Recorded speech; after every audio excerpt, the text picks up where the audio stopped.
Okay, so let's start our discussion about game theory. So the first thing I want to do is to introduce to you the concept of static games. Okay, and in the next lecture we will talk about another game type which will be dynamic games. Okay, so let's see what we're going on here. Here we're going to introduce you static games with complete information. Static games are those games that all the players they do their decisions simultaneously. That means at the same time.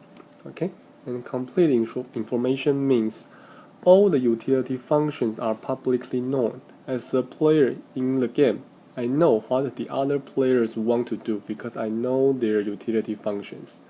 In this case, we say these utility functions are common knowledge, a term we used in game theory. Okay, we're going to tell you what may happen when there is decentralization, which means people do not cooperate in a game. Okay, in particular, we want to tell you what will be the inefficiency. And finally, we want to tell you how may we solve a game. That means to predict what people will do. And we're going to use the concept of equilibrium. So the first I will talk about a very classic example, prisoner's dilemma, and then introduce to you the formal definition of Nash equilibrium, which will be the main solution concept we're going to use, and then to finally use these concepts to solve a Cournot competition, which is another classical example. Okay, so let's look at this problem. There are two guys, A and B. They broke into a grocery store and stole some money. Well, the police officers then caught them, but before that happened, these two guys, A and B, they hid those money carefully and no one can find those money.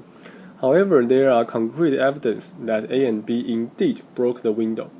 So the police officers did the following. They keep the two guys in two separated rooms. These two guys cannot talk to each other. And the police officers offer them two options, deny or confess. So let's see what's going on. If both of them deny the fact of stealing the money, they will not be penalized for that. But because there are evidence for them to break the window, so they will both be put in jail for 1 month as a penalty for breaking the window. If one of them confesses while the other one denies, okay, then things will be different. The former, or the one who confessed, because he tells the truth, so he will be set free as a reward. And then the other guy, because he lied and also he broke the window, there is evidence showing that he stole the money. The latter guy who denies will get a very serious penalty, 9 months in jail. And then finally, if both of them confess, they will both be put in jail for 6 months because they break the window, because they stole the money. 6 is smaller than 9 because they did not lie to the police. So the key here is that they cannot communicate before they make decisions, and then they must make their decisions simultaneously. That's why we call this is a static game. And we need to know what they want. What they want is to be in jail as short as possible. Okay, so that's the full description of this story. Now we want to analyze this game, analyze this situation to see what they will do. Okay, so typically for this kind of game, we use a game matrix to formulate this game. There are two players here. For each player, there are two options, denial or confession. Given a combination of actions, there is a pair of utilities defined for these two players. The first number is for player 1 and the second number is for player 2. So for example, suppose both of them choose denial and denial. Then the outcome will be denial, and the utility will be -1, which means player 1 is put in jail for 1 month, player 2 is put in jail for another 1 month. Okay? On the other hand, if there is denial and confession, player 1 will be put in jail for 9 months, but player 2 will be set free. So that's what expressed in the game matrix. Now, what will they do? Player 1 will think in the following way. I don't know what player 2 is going to do. But if player 2 chooses to deny, then I'm going to compare denial and confession, and I found that 0 is better than -1. So if player 2 denies, I should confess. Okay, because confession is better. However, what will happen if player 2 do confession? Well, in that case, I'm going to compare again denial and confession, and I found again confession is better because -6 is greater than -9. Okay, so in that case, I should still confess. As player 1, I found my optimal strategy or my optimal decision to make is to confess anyway, right? Also, for player 2, the situation is exactly the same. So player 2 will also do confession. So that's why we say the solution or outcome of this game is going to be that both of them will confess. Both of them are playing their optimal strategy, and the resulting outcome is confession and confession. Okay, in this game, confession is said to be a dominant strategy, which means a dominant strategy is a strategy that is optimal in any case. No matter what the other guys do, the strategy is optimal. Okay. However, the outcome can still be improved if both of them cooperate. If you recall this game, we say that when they do confession and confession, the outcome is -6 and -6.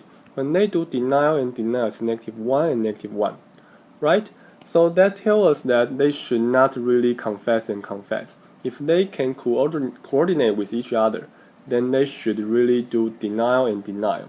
This can improve what we call social efficiency. Social efficiency is typically defined as the sum of the utilities of all the players. In that case, if they can really achieve denial and denial, the total utility is better, then the social efficiency is improved. However, because there is a lack of coordination, lack of cooperation, they cannot talk to each other, so that's why they result in this confession result. Okay.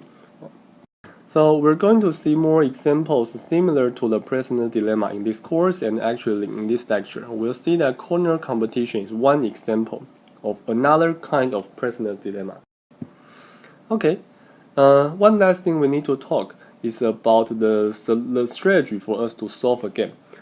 Previously, we said that they played dominant strategies in prisoner dilemma, and that's why we can predict their behavior. How about this game? This game is called Bach or Stravinsky. Two players, they are asking each other whether they should go to a symphony of Bach or the symphony of Stravinsky. Somehow they prefer to go to the same place, but one has a stronger desire to Bach and the other one has a stronger preference for Stravinsky. Okay, in this case, you may verify that there is no dominant strategy. Okay. B is better for player 1 if player 2 play B. But if player 2 plays S, then player 1 should better play S. So none of these strategies is a dominant strategy. How about this game? This game is called matching pennies. Two guys are holding one penny in hand, and somehow at the same time they show either head or tail to each other. And if the results are the same, both are head or both are tail, player 1 wins and player 2 needs to give player 1 $1 as the utility. Okay? But if the results are different, then player 1 will lose and need to give player 2 $1. Again, you may see there's no dominant strategy for this case. Okay, that means we cannot rely on dominant strategy anymore. We need a new solution concept, which will be that Nash equilibrium we're going to introduce to you. Okay, so Nash equilibrium. The definition, the mathematical definition is here. Suppose I have n player in a game. Suppose for player I have an action space, which contains all those available options for player 1, for player I. And for player I have UI as its utility function. I'm saying that an action profile S1 star up to Sn star, which is a combination of actions. An action profile is a pure strategy Nash equilibrium if the following thing holds for every player. For a player, what's a Nash equilibrium? That means all other players are fixed to their current decision. Okay, all other players are making the same decision. And if my decision is better than all other possible options, okay, then my decision is optimal. So Nash equilibrium is saying that one's decision is optimal given that all other players do not change their action. Okay, another way to express a Nash equilibrium is that for every player I, my decision is optimal given that all other players are fixed to their decision. Or intuitively, in a Nash equilibrium, if all other players do not change, then I do not have an incentive to unilaterally deviate. Now, deviate means change. Unilaterally means I do that by myself, only with myself. Okay? If no other ones change, I will also not change. I do not have an incentive to unilaterally deviate. So here's one term, pure stretch. We're going to explain that later. But here, the main concept of Nash equilibrium is just the following one sentence. No one has an incentive to unilaterally deviate. Okay? Oh. Okay, so that's example. Here, this is a game with no dominant strategy. You may verify it easily. And we want to show you the concept of Nash equilibrium. By definition, is TL, TL here, a Nash equilibrium? No, because even if player 2 does not change, even if player 2 is fixed here, player 1 has an incentive to switch to either M or B to improve his utility. So TL is not a Nash equilibrium because player 1 wants to unilaterally deviate. How about player 2? How about TC? TC is here. Okay. Now we can show you that player 1 has no reason to deviate, right? Because 4 is the best among the 3 options. However, in this case, player 2 will have an incentive to deviate. Suppose player 1 fixed to T. In that case, player 2 is comparing 4, 0, and 3, and 0 is definitely not good. Player 2 will have an incentive to unilaterally deviate to either L or R. Okay, at the end we find that there is one Nash equilibrium, B and R, because in this case, if you deviate by yourself, you are going to lose some utility, and that's why B and R is the Nash equilibrium. You may want to verify whether there are other Nash equilibria, okay, and eventually you will see only B and R is the Nash equilibrium. So now let's show you, let's briefly discuss why a Nash equilibrium is an outcome. Why do we say people will end up choosing this? The way to explain that is that you may imagine that we start somewhere here, for example here. Then players will have the incentive to leave this outcome, right? Either player 2 will leave or player 1 will leave. But after several interactions, or some kind of strategic thinking in mind, they will find that only only B and R have the fact that no one wants to unilaterally deviate, or no one can improve his utility by himself.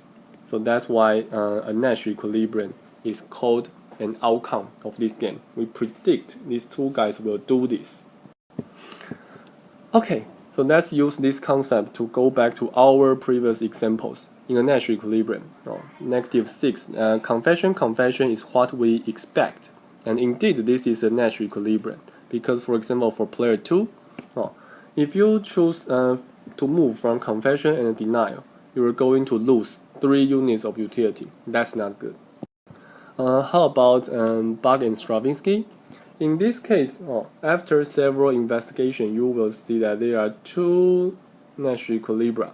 either B and B or S and S.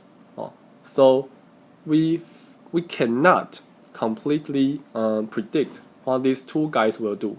We can only say that, oh, maybe BB, maybe SS, but we cannot be sure which one will happen. Finally, okay, Nash equilibrium. Is there a Nash equilibrium in matching pennies? After several seconds, you will realize no. In any action profile, there will be one person who wants to deviate.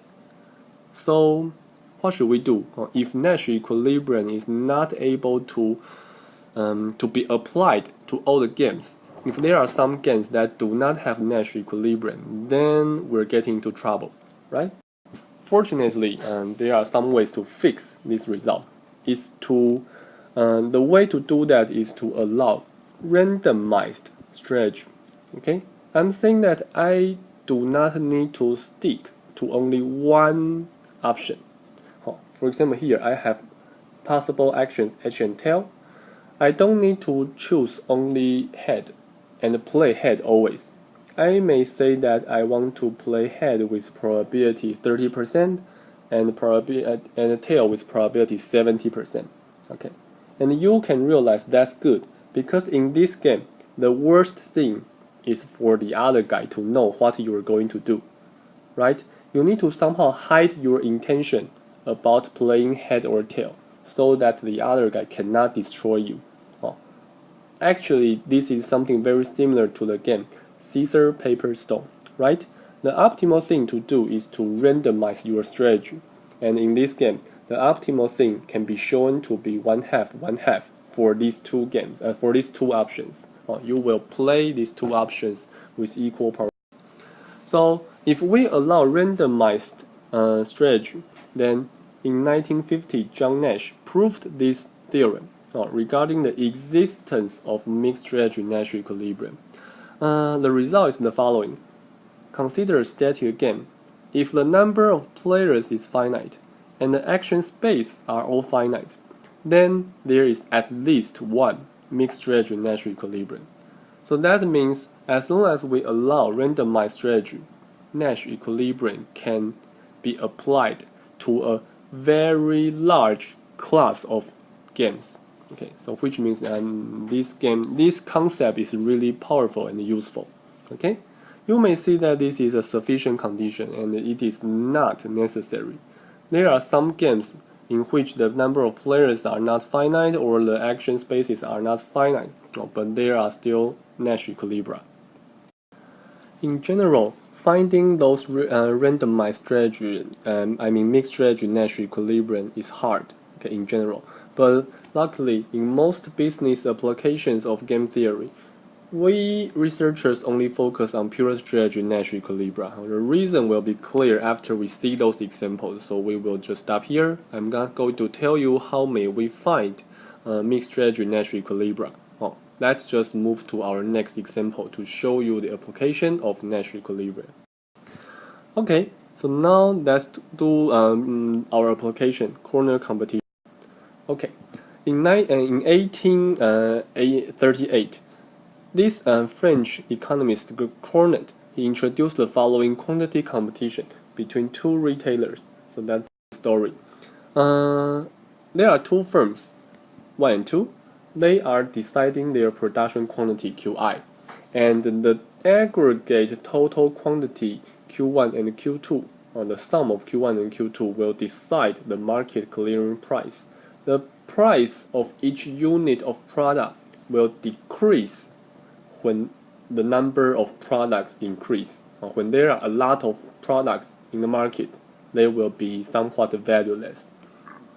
There is a unit production cost for each product, and each firm wants to maximize its utility. Okay, so the question is that these two guys, they are making their decisions at the same time. They want to choose a quantity to get a trade-off between selling a lot and having a high price. Okay, they want to maximize their profits, but they cannot control what the other guy is going to do. Our questions are, first, in this environment, what will these two guys do? And after we can find the outcome, is the outcome good or bad? Is there any way to improve that outcome? And what is the difference between duopoly and monopoly? Duopoly means there are two guys. Monopoly means there is only one firm. And that's the comparison between decentralization and integration. Okay, so we're analyzing this game. There are two players. Their action spaces are between 0 and infinity. You may choose a quantity to be any number between 0 and infinity. Utility functions. As player 1, my utility depends on my decision and the other guy's decision. Now, this is the key point here. How may I form my utility? I care about my profit. My profit is the multiplication of the quantity I can sell, and my margin. Okay, this is my quantity, and the last part is my margin. Here, the first two terms give me the sales revenue. Okay, the price, because the price is A minus the total quantity. And the second part is my cost, so that's why the term in the square bracket is my sales margin. Okay, again, the key point here is that the other guy's decision is going to affect my utility function, and that's why the other guy's decision is going to affect my decision. For player 2, we have a symmetric utility function. Okay, how may we solve this game? How may we predict what they will do? Is that we're going to look for a Nash equilibrium. If Q1 and Q2 star is if this action profile is a Nash equilibrium, we know for Q1 it must be the best player 1 may do, given that player 2 is fixed to Q2 star. Okay, so take Q2 star as some given constant. Player 1 can formulate his problem for finding the optimal Q1 as a single dimensional problem. Okay, like this. And for player 2 is the same thing. Given that Q1 star is given that the other guy is fixing to his strategy, I want to find, this is a typo. I want to find Q2 to maximize my utility. Okay, so for firm 1, if we want to solve the game, we first need to show that the objective function is strictly concave, first order derivative, second order derivative, and after that we show that first order condition is necessary and sufficient. Q1 star, if it is going to be an optimal solution, it must satisfy this equation, which comes from the first order derivative. Okay, and similarly for player 2, it must do the same thing. So if Q1 and Q2 star is the Nash equilibrium, our derivation shows that it must solve this 2x2 linear system, two equations, two unknowns, and the solution here, Q1 star, Q2 star, should both be A minus C divided by 3. Okay, is this a reasonable solution? My answer is yes. When people are willing to pay more, when A goes up, you can sell a higher quantity. Or when the production cost is higher, then you are forced to set a higher quantity because the room for you to get margin is smaller. Okay, so this solution kind of makes sense. And as you may want to verify, technically, because this number or this quantity is smaller than some conditions we need here and here, so our solution is indeed feasible, satisfying all the constraints, and we indeed get a Nash equilibrium. Okay, so now let's do some discussion. We want to show you what's the distortion due to decentralization. What's the effect of decentralization? So we first need to find the cost of decentralization. Suppose these two firms are integrated together and they sit down together and make their joint quantity decision to decide the aggregate production. So they solve this quantity, they want to find the best aggregate quantity, which will be A minus C. One direct observation is that in this case, this quantity, the aggregate quantity, is smaller than the case of decentralization.